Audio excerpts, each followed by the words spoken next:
Two Megapops with the Pirate Lord is one of the easiest towers to get that achievement.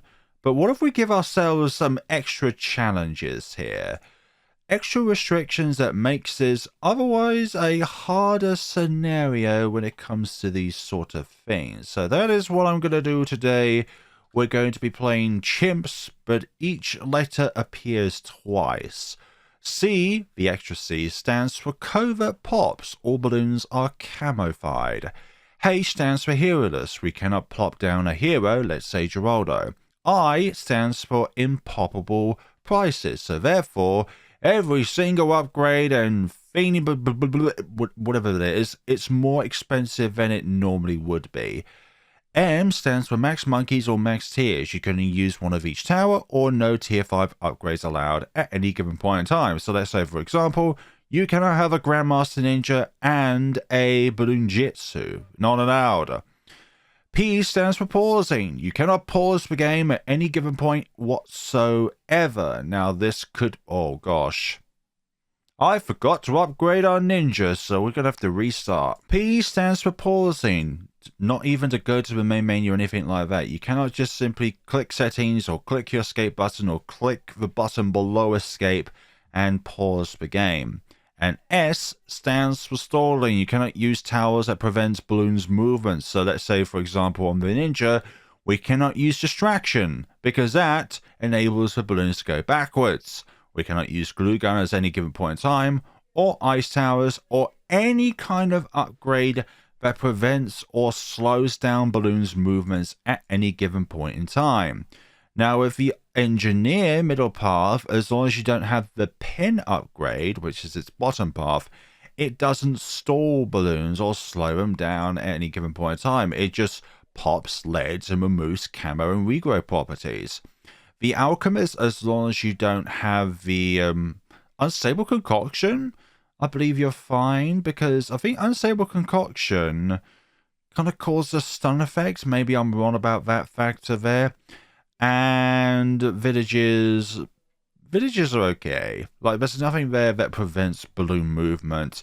You can't really say that regrowers are a thing that can actually prevent movement. All you're doing is preventing the balloon itself from being able to go back to its parent form. So I wouldn't say that is a means of preventing movement. You're just preventing it from regrowing. So that is a thing, and that's what we're going to be at. Now, the P part is quite hard when it comes to a video format, because that would mean I would have to provide every single bit of footage to ensure that I am abiding by the extra P. And we've got Crow's Nest, which is wonderful. So trying to talk throughout the entire video might be a little bit of a difficult task, but one thing's for certain is that we're always going to have the fast forward option on. Reason being is because I want to try and get through this as quickly as possible. So therefore, we're not stalling or anything like that. It's just whatever towers we put down, that's what we're going to be dealing with here. And at impoppable prices, that means we're not going to be able to get everything that we necessarily want here. So ideally, I want a perma-brew. Ideally, I want a call to arms. Also, ideally, I want those two upgrades there as well, so that you can get through these scenarios a bit more quickly. Ideally, we want stuff, but we're not always going to be able to get everything. So we have to be a little bit selective as to what we are going to do. What is best for our chances here? Do we want something more permanent with, let's say, the perma... I just realized that clicking on one of these twice enables you to see the upgrades of the balloons themselves. So maybe our first game where I tried to describe like the ninjas' distraction there, that actually was a bad thing, because that technically is pausing the game. So gotta be very mindful of that, because that is also pausing the game here and there. Now, there is one thing I would like to say if you are watching this video nearby at the time of uploading video, and it is a big thing that I need to say, and that is a big apologies to everyone that was looking forward to the live streams that I was going to be doing to raise money for World Central Kitchens. It's been a really hectic week for me, and honestly, the last thing I want to do is do a live stream where I'm both tired and I'm feeling a little miserable. This is a bit more of a relaxed format because I can go at my own pace. I don't feel like I'm having an audience to continuously entertain live and embarrassing myself through my tiredness and all that jazz. So I thought it would be better to just call it off and then go from there. I'm honestly hoping that people understand the reason as to why I'm doing that. I'm not doing it because I'm shy of live streams. In fact, I was really excited to do the live streams themselves, sorry. But it's just a simple matter of fact that there are sometimes in phases in life where you just have so much work on your plate that you have no idea on how to juggle everything. And honestly, this week has been a big shock to me with the amount of work laid out in front of me. One colleague of mine is off at the moment due to going on holiday. They haven't had a holiday in a few years or so. So for them, it was really nice to be able to go on a holiday of sorts this year at the end of the year. But then another colleague of mine is currently having an operation at the moment. And other people who don't necessarily work on certain days of the week, they have other priorities to attend to. So when it comes to like family stuff, pet stuff, it's understandable that certain people cannot attend a particular day because of family requirements. For me, myself, I'm a single individual. I work part-time. I don't have a relationship to maintain and also somebody to look after and cherish. I do have my parents, obviously, but they're both pretty self-sufficient when it comes to that factor. Like, they're both very healthy. They don't need somebody there all of the time to caretake for them. So I hope that people kind of understand that because I'm one of the only people out there that is able to, like, be able to work and all that jazz, like, do extra days in which I would not normally do, that it is very tiring to be able to cover the days in which I don't normally do and always have like multiple 8-hour shifts when I don't normally have them. Like I have a 3-hour shift on Monday, an 8-hour shift on Wednesday with a 1-hour lunch break, and a 6-hour shift on Saturday. So that is why I never do the Boss Balloon events immediately when it launches, because I'm just at work. And in Europe, it's very bad when a new update comes out or when a Boss Balloon happens. It's because when it's live, when it launches, I'm at work. So I cannot physically attend it because of, well, when it releases because of that factor. So oh yes, I don't want the alchemist to be able to hit camos. This is actually one of the big advantages of this particular scenario. It's the fact that I personally can have the alchemist here, and the only thing that it can actually affect are Moabs, because Moabs, unless it's for DET, don't get the camo status on them. So when you really think about it, this is one of the few scenarios where it doesn't really matter where the alchemist is on the field. As long as you don't have perishing potions, then you're good in that factor, because this is only going to get a very few pops. And all the while, this is buffing our monkey pirates, which will soon be pirate lords. 2 overclocks because of the factor that with a tier 5 tower, 1 overclock is not enough to maintain the overclock effect on it. And overclock is a very lovely temporary increase in the attack speed of this particular tower here. So that's where we're going with at that. We can only really use stuff that buffs our intended 2 Megapops towers in this scenario. We can't debuff really, because that can also be a means of slowing down. So let's say with a top path sniper, it stuns Moabs. With the top path ice, well, ice by default slows down balloons and freezes them, so we can't do that. Gluestorm is the same scenario as the ice tower. Slows down balloons, cannot do that. We cannot prevent balloon movements. I would say the hook ability is an insta-kill ability. It's not preventing movement, it just prevents them from living. Oh dear, I'm really evil in that factor there, honestly. what do we do with ourselves in times of need like this? So yeah, we're going to go with the MIB. We are going to soon get the Pirate Lord because we're going to need a big buff in attack everything. Not just the attack speed, but also the attack power of per projectile. Because the Monkey Pirates can only do so much on its own without support like Geraldo. But we can't use Geraldo because it's hero-less. If it wasn't for the hero-less part, we could put down Geraldo, but then we could put like only Jerry's Fire, Sharpening Stone, Pickles. We couldn't use stuff like Idol because that sends balloons back. We can't use the glob of glues because that slows down balloons. So I hope everybody understands as to why I had to cancel the live streams. It's not by a choice that I lightly took. It's something that I had to really think over and know that I am mainly going to do more harm than good by forcing myself to do a live stream where I feel too tired in order to attend to. Like, energy is a very big thing when it comes to all this sort of jazz. Like, you, for example, when you feel more tired, you feel less likely to want to do something in which you would otherwise normally enjoy a lot doing. Also, stuff that you don't particularly enjoy a lot doing, then that is even more demotivating when you're tired. And it especially doesn't help as well with a lack of sleep involved. And that can sometimes be a very big detriment, especially when you have a big day ahead of you and you don't have much sleep on that night. It's just really demoralizing. And it's just further amplified by when people are just really miserable towards you at times. Because retail work 99.9% of the time for me is pretty busy. But the 0.01% of the time, it's just people just completely unhinged. Like, they know they're on CCTV, but yet they steal anyways, and curse words won't save them on YouTube. Dearie me, the human nature is so complex.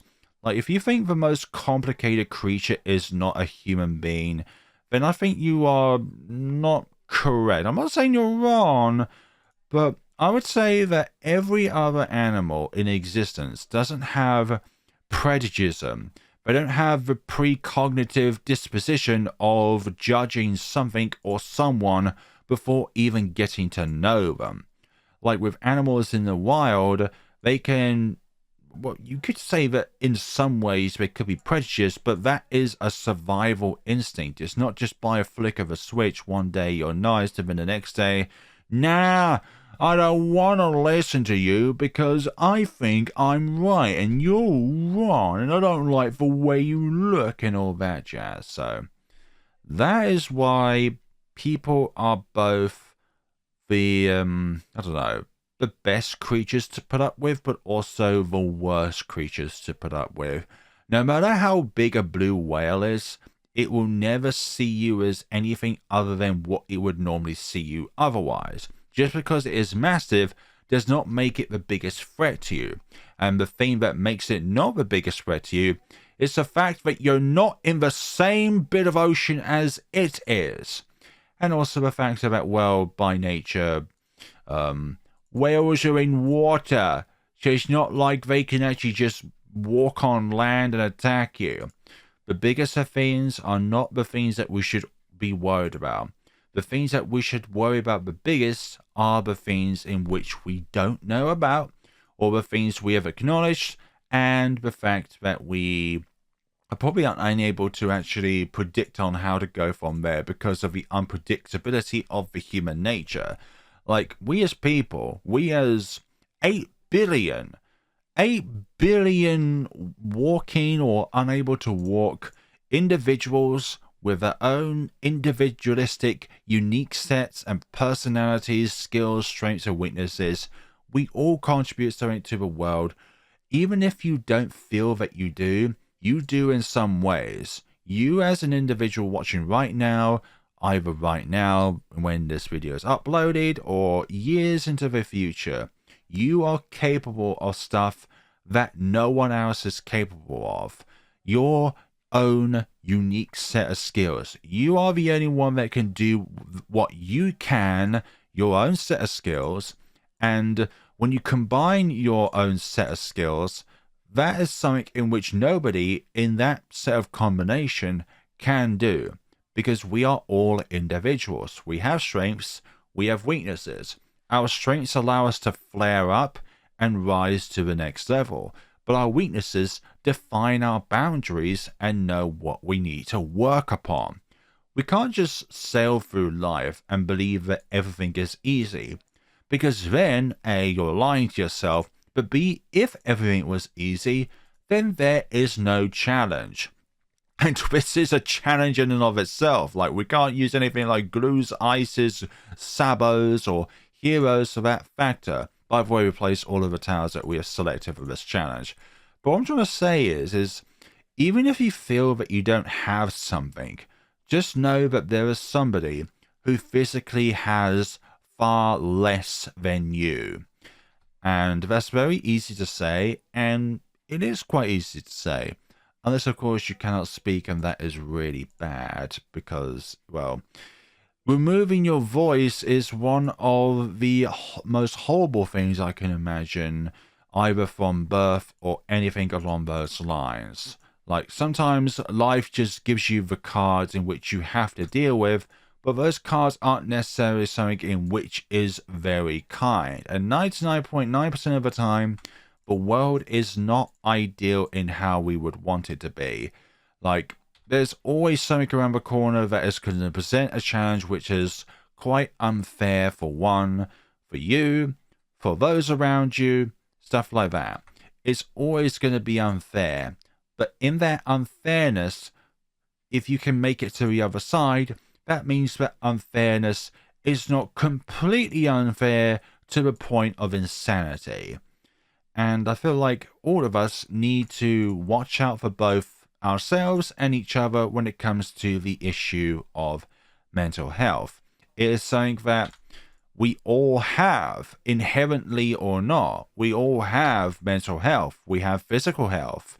We have all of these tiny little things that goes on in our lives, whether you think of it or not, that can really dictate how we feel about ourselves and others, our environment. The environment in which you grow up in largely dictates the kind of person that you are today. If you believe in one kind of thing over another thing, that's because you were brought up in an environment in which you are more likely to be exposed to those things and therefore absorb them into your DNA, consciousness, something along those lines. Like, you as a person are largely affected by the things around you. And when you experience new things, it can really change the perspective at times as to what one may think if you were not exposed to that particular element in the first place. Now, shall we go Call to Arms or Berserker Brew? That's 48,000, but then again, as a combination, oh, I forgot to put Ultra Boost on there. As a combination, getting Homeland Defense is more expensive, but the bonuses it provides is much more than what the Permabrew can. And, like, we temporarily get the strongest stimulant, but it doesn't mean that the effect is not there. It just isn't permanent, that's all. So I'm wondering if we should get Call to Arms and Homeland Defense, or we should just have it at Call to Arms and try to get... But I feel like we don't have enough money anyway, so we have to go one or the other. We have to either go with Call to Arms and Homeland Defense, or just Permanent Brew. And I'm wanting to go the more dangerous... I restricted ourselves here, and we can't pause the game. I can't go back and undo my changes, so we're going to have to live with this.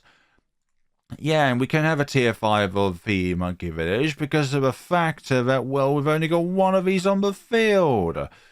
Call to Arms, you're going to be the deciding factor in whether or not we can succeed through round 95. I don't really want to go through this again because it means I'll have to start the recording again because we'll have to go through from round 6 because I've provide every bit of footage even though I didn't provide from round 6 to 8. Just trust me, when I didn't pause the game in that little section of the game, okay? This has been on fast forward. That's my extra little bit of challenge here. This cannot be selected off. In fact, remove the ability for me to click the button, Ninja Kiwi, because we are going through this the harsh way. Wish we can. I hope we can afford that, but I don't think the odds are with us, honestly. Let's see. Yeah, let's use quarter arms now. I love the carnage and the chaos induced by all of this. This is so lovely. C stands for covert pops, camo. H stands for heroeless. I stands for impoppable prices. M stands for max monkeys or max tiers. You have a choice there, but in one way you have to restrict yourself. P stands for pausing or the lack of, and S stands for stalling. No stalling. Lots of challenges.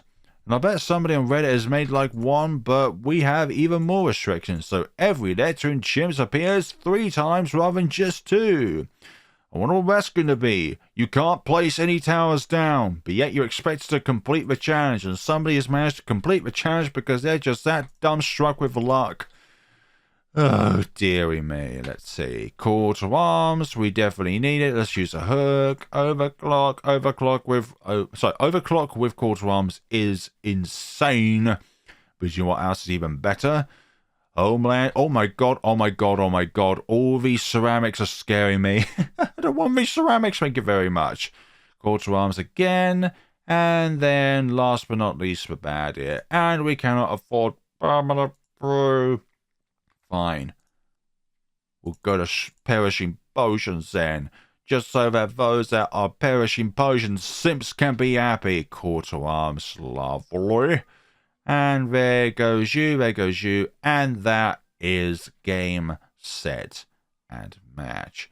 That is 2 Megapops with the Pirate Lord on CHIMPS. Try imagine me saying chimps, but each letter appears twice. Very weird, I know, but that is this challenge. Yeah, share it. There we go. Yeah, for you to try that for yourselves. So definitely a challenge in and of itself. So thank you all so much for watching. This has been an interesting challenge. And let me know what other kind of community challenges you'd like me to see me do next. There is 8 Tower Chimp Round 200. Somebody mentioned in my 4TC video with the Spirit Forest, with Mad, Psy, and the Anti-Balloon. But it's like, this is invalid. There are hundreds of 3TC combinations, and yet it doesn't provide a means that, well, a source to where you can find them. So yeah, very silly, but I kind of get what they mean, but very silly nonetheless. That you say this, but you don't have any evidence of it. Thank you ever so much for watching, everybody, and take care of yourselves.